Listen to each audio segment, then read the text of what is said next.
heureuse de vous retrouver pour votre émission 100% mode africaine Africa Chic. Pour ce numéro, nous avons rencontré pour vous le doyen des stylistes africains, Pathé Ouedraogo, plus connu sous le nom de Pathéo. Nous avons fait une incursion dans son atelier où travaillent plus d'une soixantaine d'employés. Puis, nous nous sommes entretenus avec lui sur sa carrière, ses rencontres avec les différents chefs d'État africains. Je vous laisse découvrir tout cela en images.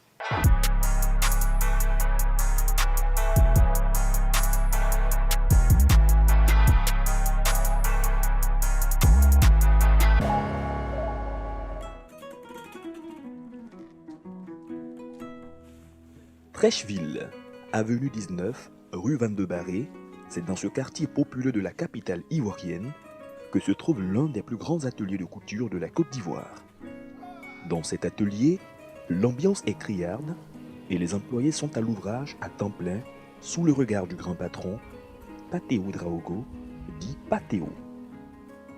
Cet homme, qui a une histoire particulière avec l'ancien président sud-africain Nelson Mandela, dont il confectionnait la plupart des chemises, mais aussi pour bon nombre de célébrités, des hommes politiques africains, des artistes et même des businessmen. Fidèle à son terroir, le pain tissé, avec la teinte distinctive, est le roi de la scène de la marque Pathéo.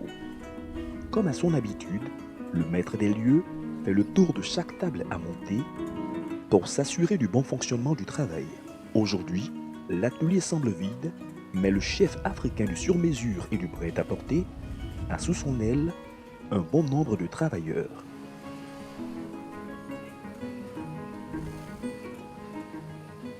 Vous avez des apprentis, vous avez des stagiaires, vous avez maintenant des employés. Il y a 3 catégories de personnes ici. Stagiaires, c'est beaucoup de jeunes gens, vous voyez les jeunes filles aussi, qui ont fait des écoles de couture, qui viennent par faire leur savoir-faire.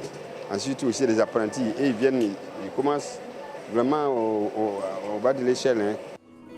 Installé à Abidjan depuis plus de 30 ans, c'est à l'aube des années 1970, à l'âge de 14 ans, que Pathéo quitte son Burkina Faso natal pour la Côte d'Ivoire. Arrivé dans le milieu de la mode par nécessité, plutôt que par passion, avec des débuts difficiles, Pathéo a réussi à conquérir le cœur de Modibo Diarra, Koffi Olomide ou encore Paul Kagame, fier de porter haut les couleurs du Made in Africa. Mais pour en arriver à un tel stade, il lui a fallu toute une organisation minutieuse mise sur place. Un volet qu'il a confié à Ouedraogo Léon, qui est le chef de son atelier. Pour une journée de travail, on s'organise depuis la veille. Le matin, quand on arrive, chacun se met à la tâche et à la fin de la journée, on produit entre 150 et 200 chemises. Celui qui entend habiller les Africains d'abord, plutôt que courir les défilés, est propriétaire de nombreuses boutiques, dont 8 en Côte d'Ivoire. Premier styliste à habiller les candidates du premier concours de beauté Miss Côte d'Ivoire, sa signature, la création de la matière aux produits finis. Plus qu'un simple vêtement marqueté d'un procédé des teinturières du quartier, la marque Pathéo est aujourd'hui réputée à l'international pour sa qualité et son originalité africaine.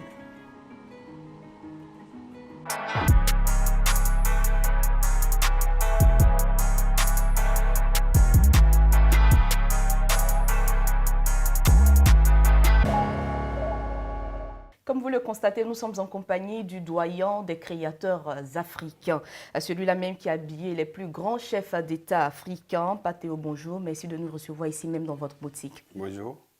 Alors, je le disais, vous n'êtes plus à présenter, vous êtes une des figures incontournables de la mode en Afrique. On retrouve votre griffe aujourd'hui dans tous les coins du continent, dans le dressing de tous les chefs d'État. Mais d'où est partie la marque Pathéo? Une marque, c'est pas un décret, hein.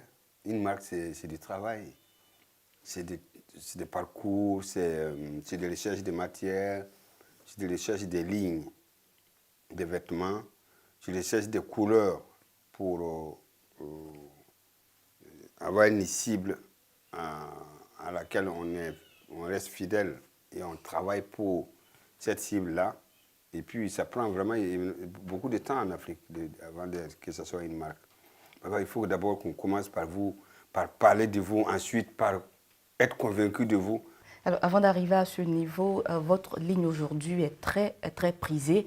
Là, on se rappelle, le feu président Nelson Mandela aimait s'habiller en patéo. Racontez-nous cette histoire, votre rencontre avec Nelson Mandela. Bon, vous savez, la vie, c'est des destins. Hein. C'est un destin, puisque là, lui, moi, je suis né dans un petit village au Burkina Faso, c'est loin. Et lui, il est quand même l'homme le plus connu de la Terre, et qui se trouve à Johannesburg, quelque part là-bas, voilà. Et la rencontre, on ne pouvait pas imaginer. Et puis surtout un couturier. En Afrique, pour le moment, le couturier, c'est quoi? Le couturier, c'est celui qui n'a pas réussi, qui vient à la mode, celui qui n'a pas été loin à l'école, qui vient à la mode, mais qui n'a pas la famille. Voilà, donc là, c'est comme ça. Donc nous, on voit ça comme ça. Et de là à rencontrer quelqu'un comme Mandela, je dirais que c'est aussi un destin. Hein. Voilà, donc je veux dire, c'est des passages ici, Myriam Makeba, qui je connaissais bien, qui était en exil à l'époque en Guinée, pendant l'apartheid. Hein. Et après l'apartheid, elle rentrait à Johannesburg et elle m'avait invité une fois là-bas pour faire un défilé parce qu'elle a trouvé que ce que je faisais était bien. Mais là, j'avais pas. Mandela était encore en prison. Et c'est après, je crois que c'est dans les années 1994, 93 que Mandela est sorti de prison. Et Myriam, de passage à Abidjan encore, elle est venue d'abord, elle me connaissait déjà sur mon patron. Comme mon patron n'était pas là, donc elle est venue chez moi. Moi, j'ai démarré, pas démarré, mais en tout cas, je n'étais pas connu. Alors, elle a vu que je faisais des chemises. Elle a dit, mais tenez, ces chemises-là, le président Mandela va aimer ça. C'est comme ça, banalement, c'est parti. Et elle a pris, je crois, 4 ou 5 chemises pour aller offrir au président Mandela. Et moi, modestement, je me dis, mais c'est pas possible. Depuis mon village, j'entendais parler de ce monsieur. Aujourd'hui, on doit mettre ma chemise sur lui. C'est quand même terrible. Voilà, on ne peut pas, c'est terrible. Alors, c'est comme ça. Moi aussi, j'ai donné une chemise comme ça, modestement. Donné-lui sa firme, s'il accepte de porter. Alors, quand les chemises sont arrivées, bon, alors, il m'a fait une lettre de sa main. Et c'est ça vraiment la différence entre le président Mandela et pas mal de gens. Alors, donc, à la fin de la lettre, il a mis l'Afrique de demain appartiendrait aux créateurs de richesses. Et puis il a dit félicitations, mon fils. C'est comme ça que c'est signé. Aujourd'hui, la marque Patéo, c'est tout ce qui est couleur, beau, chic et autres. Mais pourquoi avoir choisi justement ce tissu-là pour faire votre matière de base? Bon, je me dis que c'est aussi simple, hein, parce que l'Afrique peut se créer des matières. L'Afrique peut se créer des couleurs. L'Afrique peut se créer des lignes de vêtements. L'Afrique peut se créer tout ce qui est beau à partir de l'Afrique, par des Africains. C'est ça, en fait, c'est tout simplement ça. Je me dis que je ne peux pas être concurrent sur des gens, sur le terrain des gens. C'est-à-dire que moi, si quel que soit ce que je sais faire, sur les marchés européens, je ne peux pas être un concurrent là-bas. Ce n'est pas possible.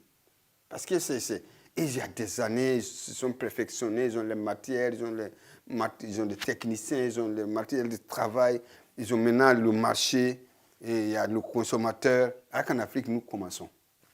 Alors, si nous voulons les tricher, on ne va pas sortir, c'est-à-dire qu'on n'avancera pas. C'est-à-dire qu'on va toujours rester dans la tricherie, à vouloir être comme d'autres, à vouloir faire ce que l'autre fait. Non, faire comme ce qu'il fait l'autre, non. C'est pour ça que je dis non. Il faut qu'il y ait une matière Patéo, une matière qu'on a travaillé, façonné et imaginé par la maison Patéo. C'est comme ça que c'est venu. Quand on sait que sur le continent, les gens n'aiment pas trop consommer local, si on peut le dire comme ça, ils sont un peu réceptifs à tout ce qui est fabrication locale et autres. Comment vous avez pu réussir à vous imposer? En Afrique, travailler, ce qui ne vient pas ailleurs, c'est comme si on prenait un risque. Alors pour moi, ce n'est pas un risque, c'est tout à fait logique. Que je fasse mes recherches en Afrique, que je fasse porter les Africains à partir de ce qui est fait en Afrique, à partir de ce qui est produit par les Africains, à partir des possibilités qu'on a en Afrique. Voilà. Donc pour moi, il n'y a même pas... la question ne se pose même pas. Ils sont obligés de toute façon, quoi qu'on dise, ils finiront par être africains. Même si pour le moment, les gens pensent qu'ils ne sont pas africains à 100%, ils vont revenir à 100% africains. Ça, au moins, c'est sûr. Parce que tout le démontre. Un retour Dans notre matière, dans nos mandats, enfin, dans notre mental, dans notre façon d'être, on est africain. Donc, pourquoi le nier? Autant travailler comme un Africain et autant satisfaire les Africains. Et on restera africain. Voilà, c'est ça comme ça, moi, je pense. Alors, Patéo, vous avez eu des collaborations avec d'autres marques européennes, même africaines? Oui, bon, la dernière, c'est avec la maison Dior. C'est vraiment une grande expérience. Et justement, ça nous interpelle justement parce que si vous voyez l'organisation de cette maison, la communication, les possibilités qu'ils mettent pour pouvoir satisfaire le monde entier, pour eux, c'est forcément le monde entier maintenant. Hein? Alors que nous, en Afrique, on pense que tout doit venir de quelque part. Je pense que je suis vraiment dessus. Quand j'ai collaboré avec ces gens-là, je me suis rendu compte que c'est vraiment du professionnalisme. C'est vraiment un niveau très, très haut. Quels sont aujourd'hui vos rapports avec cette nouvelle génération de créateurs? Oui, mais bon, c'est bon. Là, tout le monde, toute la jeunesse, en tout cas, tous ceux qui sont connus en Côte d'Ivoire, je ne pense pas s'il y a un coup de qui est connu en Côte d'Ivoire qui n'a pas passé par ma maison, soit pour demander un conseil, soit pour avoir des idées, soit pour être formé, ne serait-ce que quelques temps. En tout cas, je peux dire dans ce sens-là que j'ai beaucoup de respect pour ces jeunes-là, des jeunes talents. Il y en a beaucoup. Et eux aussi, ils ont beaucoup de respect pour moi. Et tout le monde m'appelle papa. Évidemment. Alors, vous êtes chantre de la nouvelle pensée continentale. Quelle est votre opinion sur la mode africaine de manière générale? Bon, pour le moment, on est en train de taper de gauche à droite. On cherche une voie. Il faut le dire, hein, effectivement. Même si tous ceux qui émergent, ils sont en train de vouloir copier ceux qui viennent de l'autre côté et de vouloir s'africaniser. Et ou bien les Africains aussi sont en train d'hésiter. Autant je m'intègre ou bien je reste encore à regarder les autres.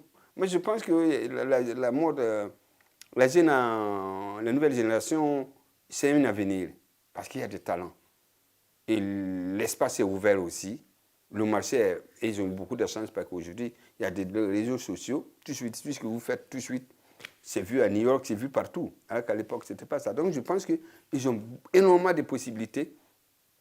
Et je pense aussi que nous avons besoin aussi quand même de coups de main quand même, ou bien en tout cas, on va dire, l'encouragement de nos États, de nos responsables politiques aussi.